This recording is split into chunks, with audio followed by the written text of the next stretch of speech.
தெரியுது பாருங்க நல்லா. தெரியுதா? இந்த பெந்திரிச்சு நல்லா. இந்த அது நல்லா தெரியுது பாருங்க. அந்த ஒயிட்டா வர்றது நிலா. ஏய் ஆமா. தெரியுதா? ஆமா ஆமா ஆமா. சுத்துது பாருங்க. அந்த இது அரோகரா அரோகரா அரோகரா. அப்ப எனக்கு ஒரு டவுட், இப்ப சூரிய கிரகணம் ஏய் பாரு பாரு. பேசாம கும்பிடு. சுத்துது. நல்லா தெரியுதானே? ஆமா ஆமா. நல்லா இருக்கு. அதான் வருது, அது ரொட்டேட் ஆகுற மாதிரி இருக்கு. அது சூரியன் வந்து கீழே போற மாதிரி இது மேல வர மாதிரி இது ஒரு ஒளிவட்டம் அந்த சுத்தி இருக்குல்ல. தெரியுதா? அந்த ஒளிவட்டமும் பின்னாடி அந்த ஒரு மாதிரி பிங்கிஷா வருதாரு. இதுக்கு தாங்க முருகன் இல்ல, இதுக்கு தான் முருகன் நம்மளை கூட்டியாந்துட்டாரு. நம்ம இல்லாட்டி ஆண்டி அலங்காரம் என்னைக்கு வேணாலும் பார்த்துக்கலாம். இதை இன்னைக்கு பாத்திரம் தான் இல்ல, அது கூட்டத்துல தான் நம்ம மாட்டிருப்போம். இதை பார்க்க முடியாது, இந்த விஷயமே தெரிஞ்சிருக்காது.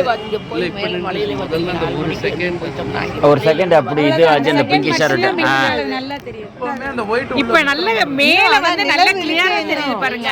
இந்த வெயில் நேரத்துல நிலவு இருக்கு. நீ பாருங்க மேல கிளியரா தெரியுது பாருங்க. அந்த மலையை விட்டே கொஞ்சம் மேலே வந்துருச்சு. மேலே வந்துருச்சு.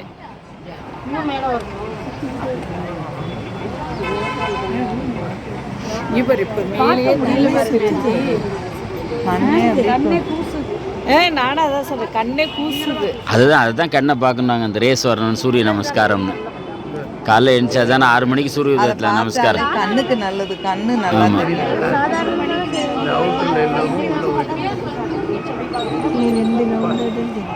அதான் அந்த 2 ரவுண்டு தெரிஞ்சாவே ஓகே தான். சந்திரன் அண்ட் சூரியன் அவ்வளோ. இவ்வளோ நேரம் வெயிட் பண்ணதுக்கு செமையா பார்த்துட்டோம். எல்லா ஊர்லயும் தெரியுமா இல்ல இங்க மட்டும்தானா? அப்படியா? அட பாருடா கடை. அதனாலதான் பழனியில வந்து பழனியில இங்க இருக்கவங்க எல்லாரும் வீட்டுல இதே தைப்பூசம் கொண்டாடுவாங்க. தெரியாம மலைக்கலாம் இதுதானா வீட்டு வாசல்ல தேங்காய் உடைச்சு வச்சு சூடத்தை ஏற்றி கும்பிடுறாங்க.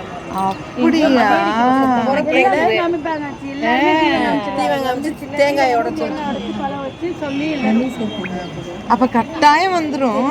கட்டாயம் வரும். வந்துருச்சு இல்ல 2 அதானே நம்மளும் நான் என்னடா ஏழு இன்னும் வரல.